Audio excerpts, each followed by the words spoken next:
कोणत्याही गोष्टीकडे बघताना एक विशिष्ट दृष्टी पाहिजे, तरच समाधान मिळतं, नाही तर नाही मिळत समाधान. आई बाई आहे, बाई ही आई आहे, बायको ही बाई आहे, बहिणी बाई आहे, मैत्रिणी बाई आहे. पण बघण्याची दृष्टी भिन्न असेल तर नीट, नाहीतर घोटाळा इतका होईल की प्रत्येक क्षणाला चप्पल खावी लागेल. माझं बोलणं कळलं का? बाई ही बाईच आहे, बायको ही बाईच आहे, आई ही बाईच आहे, काकू शेजारची बाईच आहे. पण बघण्याची दृष्टी जर नीट असेल आणि देवाची नीटनेटकी बुद्धी ठेवली तर कोणाला काय हाक मारावं हे नीट कळेल, नाही तर जोडे खायची पाळी येईल. शेजारच्या बाईला वहिनीच म्हणावं, काकूच म्हणावं. अगं इकडे ये ग जरा, असं नाही म्हणू. अगं इकडे ये ग म्हणून बघा, ती म्हणेल काय रे हे तुझी काय बायको बिको आहे का मी? हा वहिनी म्हणून बघा, हा आले हा भाऊजी. काही संबंध नसताना तसं कोणत्या गोष्टीकडे कसं बघावं,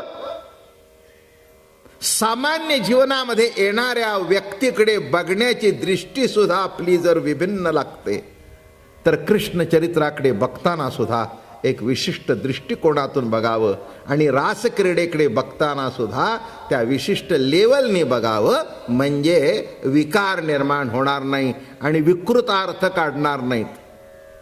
काही काळ आनंदाचा असतो. जिलेबी खाल्ली तेवढ्यापुरता आनंद भेटला, पुन्हा संपलं, पुन्हा संपलं.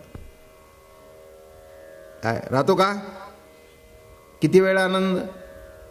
काही काही मंडळी मी खाण्याच्या आवडीची, खाऊन उठताना सुद्धा तोंड वाकडं.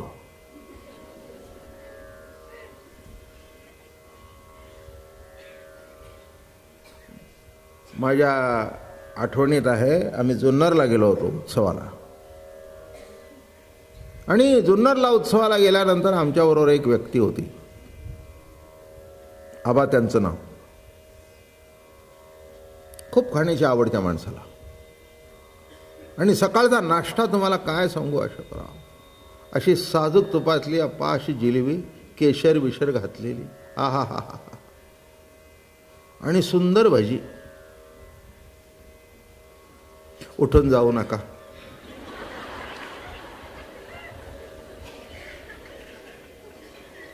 नाही तर तुम्ही म्हणाल महाराज आम्ही तरी काय करावं, काम कामना इच्छा,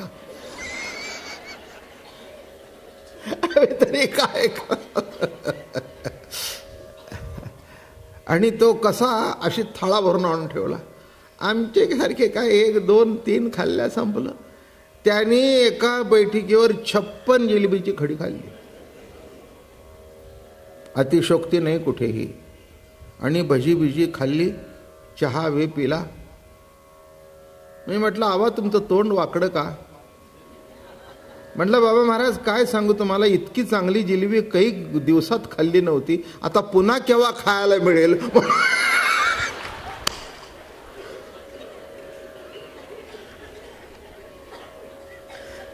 पुन्हा केव्हा खायला मिळेल, आणि 56च का खाल्ली, अजून देवाने कपॅसिटी का दिली नाही. आता कळलं का? आनंद म्हणजे जिलेबी खाताना, जिलेबीचा आनंद भोगत असताना जास्ती खाता येत नाही, हे सुद्धा नित्यानंदा पुढे आनंद तो कोण. काय अवघड आहे. कुठेतरी रामायणात कथा मी वाचली होती, मागे पुढे होईल, मुद्दा लक्षात घ्या. एक गरीब ब्राह्मण होतो, तो आमच्या रामचंद्र प्रभूकडे गेला. म्हणाला महाराज आमची परिस्थिती फार वाईट आहे. रामचंद्रालाही वाईट वाटलं की एक गरीब ब्राह्मण आपल्या राज्यात राहतोय. ते म्हणाले त्याला दरवाजा उघडून द्या कोठ्याचा, तिथे सोन्याची नाणी पडली होती, जा म्हणले तुला जेवढी पाहिजे तेवढी घेऊन जा.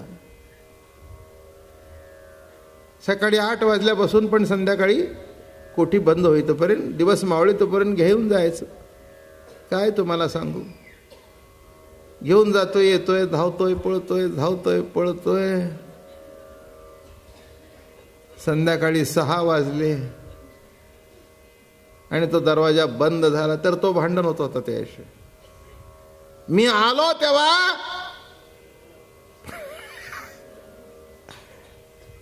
मी आलो तेव्हा नुकता दरवाजा अर्धा झाला होता, अजून टाइम झालेला नाही. उडाला. तितक्यात रामचंद्र प्रभू आवाज ऐकून आले. काय म्हणले, काय बाबा झालं? म्हणले तुम्ही सांगितलं होतं सूर्यास्तापर्यंत, आणि आता मी आलो अर्धा दरवाजा, मला आतमध्ये शिरून देत नाही, नेऊन देत नाही.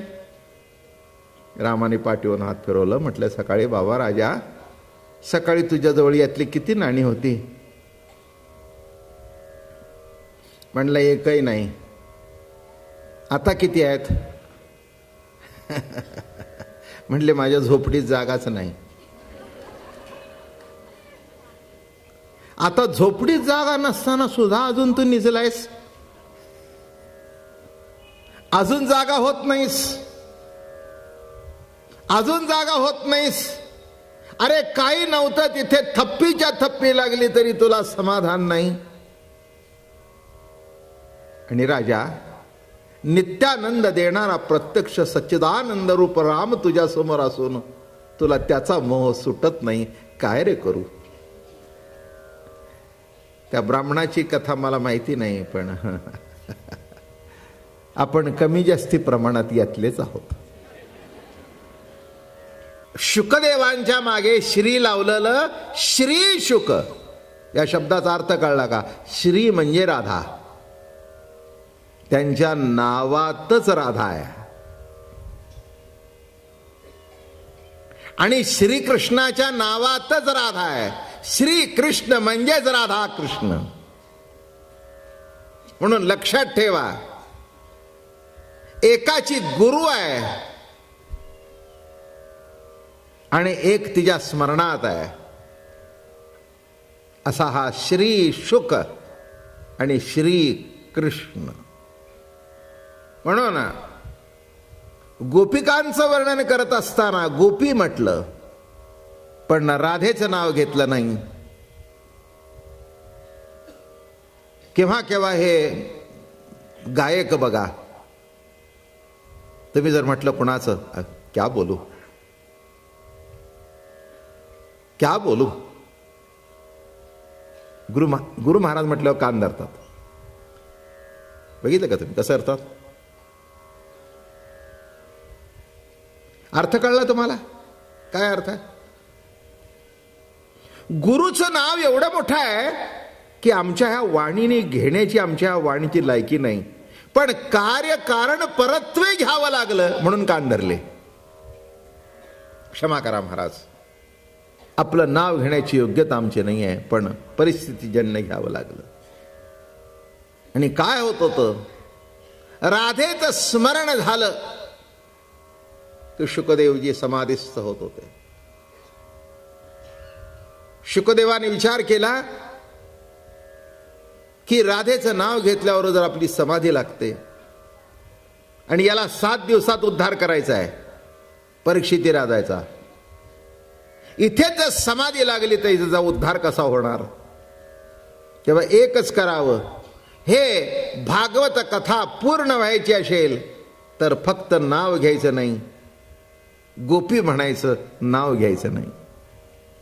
आता असे शुकाचार्य, अमलात्मा परमहंस शुकदेव, ज्ञानेश्वर महाराज म्हणाले, विषय जिनोणी जन्मले ते शुकाधिकही दादुले, ते विषयोची वाणिता झाले भाट दयांचे.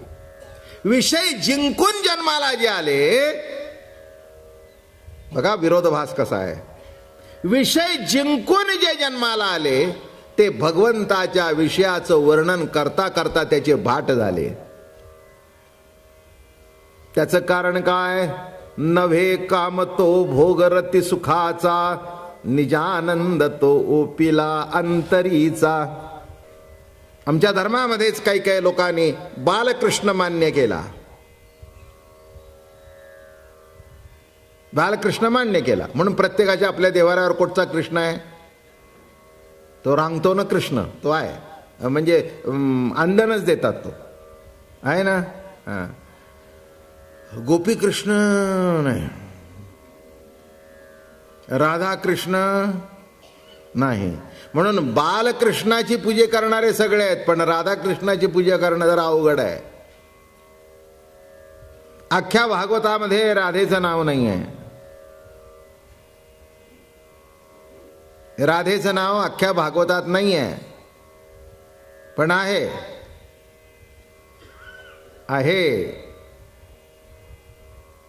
एक लक्षात घ्या, राधा ही शुकाचार्यांची गुरु आहे. राधा ही शुकदेवांची गुरु आहे. आणि आपल्याला कल्पना असेल नसेल, केव्हा तरी मागे सांगितलं होतं एकदा, नसेल लक्षातही नसेल, मागच्या जन्मी शुक एक पोपट होते, राघू होते आणि ते राधेकडून शिकले होते. श्रीकृष्ण कृष्ण कृष्ण कृष्ण कृष्ण म्हणायला कुठून शिकले होते? राधा त्यांची गुरु होती. आणि राधा त्यांची गुरु असल्या कारणाने गुरुचं नाव कधी घेऊ नये, गुरुला नावाने कधी हक मारू नये. आणि म्हणून अख्ख्या भागवतामध्ये श्री ही उपाधी फक्त दोघांना आहे. एक श्री शुक वॉच आणि श्री कृष्ण वॉच. श्री कृष्ण आणि श्री शुक, श्री व्यास नाही. का शब्द आहे, स्पर्श आहे, रूप आहे, रस आहे, गंध आहे, सगळे विषय आहेत. काय अगदी एकाच वस्तूची आवड असेल अशातला काही भाग सांगता येत नाही. कुणाला पैशाची असेल, कुणाला वस्तूची असेल, कुणाला लौकिकाची असेल, कशाची भिन्न भिन्न आवड असेल. पण लक्षात ठेवा, शेवटी आनंद कशात आहे? नित्यानंदा पुढे आनंद तो कोण. आणि इथे काय घडलं? गवळणींना नेमकं कळलं की नित्य आनंद कशात आहे. नित्य आनंद कळला म्हणून घर दार प्रपंच मुलं बाळ सर्व सोडायला निघाले. अरे का, एक सांगतो, काहीतरी सोडल्याशिवाय दुसरं मिळत नाही. बाप सोडल्याशिवाय नवरा मिळत नाही. का मिळतो? नवरा मिळण्याकरता बाप सोडावा लागतो, माहेरची वस्तू सोडाव्या लागतात, त्याशिवाय नवरा मिळत नाही. हे पक्क लक्षात ठेवा. काहीतरी मिळण्याकरता पहिलं काहीतरी सोडावं लागतं आणि पहिलं नको ते सोडल्याशिवाय पाहिजे ते मिळत नाही. हा सिद्धांत आहे, हे लक्षात ठेवा. नाही तर काय होईल? Jack of all trade and master of none. काय याच्यात आहे, त्याच्यात आहे, त्याच्यात आहे, त्याच्यात आहे, शेवटी कशातच नाही. काय? धड प्रपंचही नाही, धड परमार्थही नाही. एक काहीतरी धरून चाल, एक करायचं ते एक कर, त्याच्यातच यश आहे. हे करशील, ते करशील, ते करशील, ते करशील, ते करशील, जमत नाही. म्हणून लक्षात ठेवा की नित्यानंद जर प्राप्त व्हायचा असेल तर सामान्य वस्तूतलं आनंद हा बाजूला सारायलाच पाहिजे. त्याचा त्याग घडल्याशिवाय त्याचा भोग घडत नाही. प्रभू प्रेमाच्या प्रतीतीचा भोग घडण्याकरता विषयांचा भोग जरा मागे सारावाच लागेल, हा सिद्धांत आहे. म्हणून रास तर ठिकठिकाणी आहेच आहे. स्त्री पुरुष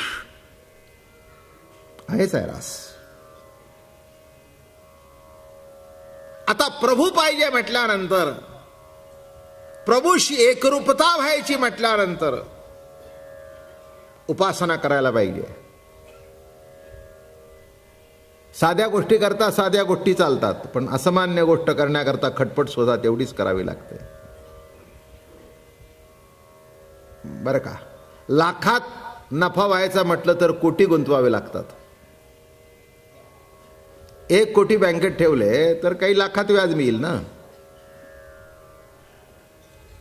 पण लाख रुपये व्याज मिळवण्याकरता 1 कोटी बँकेत गुंतवावे लागतील. हा जसा व्यवहार आहे.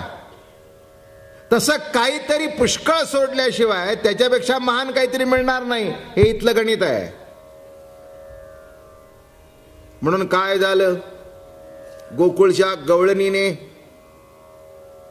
आणि कात्यायनी व्रत केलं. कात्यायनी व्रत म्हणजे गौरी पूजन. मार्गशीर्ष मासामध्ये आणि गौरी पूजन करत असतात. म्हणजे ज्या मुलींची लग्न झालेली नाहीत त्या मुली ती उपासना करतात आणि शिवाकडे प्रार्थना करतात की आम्हाला उत्तम पती मिळू दे. तसं गोकुळच्या सर्व गवळणी गोपिका या प्रार्थना करत होत्या की आम्हाला कृष्णासारखा पती मिळावा. हो, प्रत्येक स्त्रीची इच्छा असतेच. आता मिळतो कसाही परिस्थितीजन्य, कुणालाही माळ घालतात, त्याच्याबद्दल काही प्रश्न नाही आहे. काम, कामना, इच्छा, कोणते शब्द नीट समजून घ्या. काम, कामना, इच्छा. काम शब्दाचा अर्थ केवळ वाईटच आहे असं नव्हे, नाही का. भगवंताच्या ठिकाणी कामना निर्माण झाली आणि त्या कामनेतून विश्व निर्माण झालं. कामना, काम, कामना, इच्छा, इच्छा प्रगट झाली. लक्षात ठेवा, तुम्हाला सुद्धा इच्छा प्रगट झाली लग्न करण्याची. मग लग्न झालं, थांबले का नाही, म्हणाले आता एक बाळ व्हावं. काम, कामना, इच्छा ही केव्हा नाही, केव्हा नाही. खाण्याची इच्छा, पिण्याची इच्छा, उत्तम पलंग असावा इच्छा, उत्तम कपडे असावे इच्छा. कशाची इच्छा नाही. प्रवचनाला नीटनेटकी जागा मिळावी,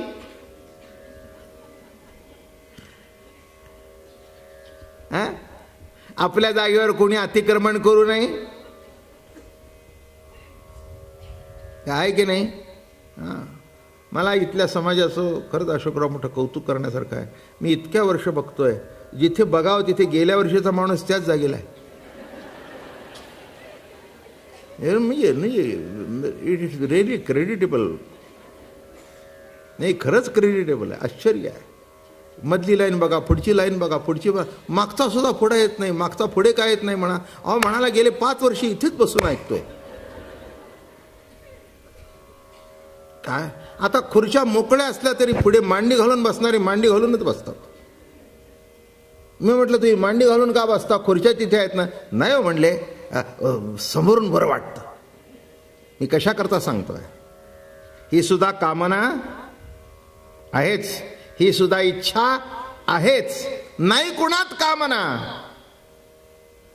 बाबा महाराजात सुद्धा कामना आहे, नाही का. ती कामना आहे म्हणून तर प्रवचन चाललीत. ज्या दिवशी कामना संपेल त्या दिवशी प्रवचन बंद करून घरी बसेल. बोलणं कळलं काय. ज्या दिवशी कामना संपेल, आज प्रवचन करू नये, बंद बंद तर बंद. आज ती इच्छा आहे, कामना आहे. आपल्याकडे जे आहे, प्रभू जे आपल्याला सुचवतो ते लोकांना सांगावं. कुठेतरी थोडा जीवनामध्ये, या दुःखरूपी जीवनामध्ये 1 तास का होईना आपल्याला आनंद देता आला तर द्यावा, ही कामना आहे. कारण शेवटी काय आहे, वस्तूतून मिळणारा आनंद, वस्तूतून मिळणारं सुख हे क्षणिक आहे. आणि इथे मिळणारा जो आनंद आहे, नित्यानंदा पुढे आनंद तो कोण. काय म्हणतायत, निळोबार आहे, सुंदर गवळण गातात. नित्यानंदा पुढे आनंद तो कोण, विषय सुख बाई बापुडे ते क्षीण, जेथे नसरेची वैकुंठ सदन, शेषशायी त्रिकुट भुवनवो, नेघो म्हणून त्यागी ती परता, घेऊ संग सुख हरीच्या सांगाते. काय लिहितायत बघा. नित्यानंदा पुढे आनंद तो कोण. सामान्य किंबहुना एक महत्वाचा मुद्दा सांगतो. दुःखाच्या सापेक्ष सुख आहे, पण आनंदाच्या सापेक्ष काही नाही. आनंद म्हणजे आनंदच.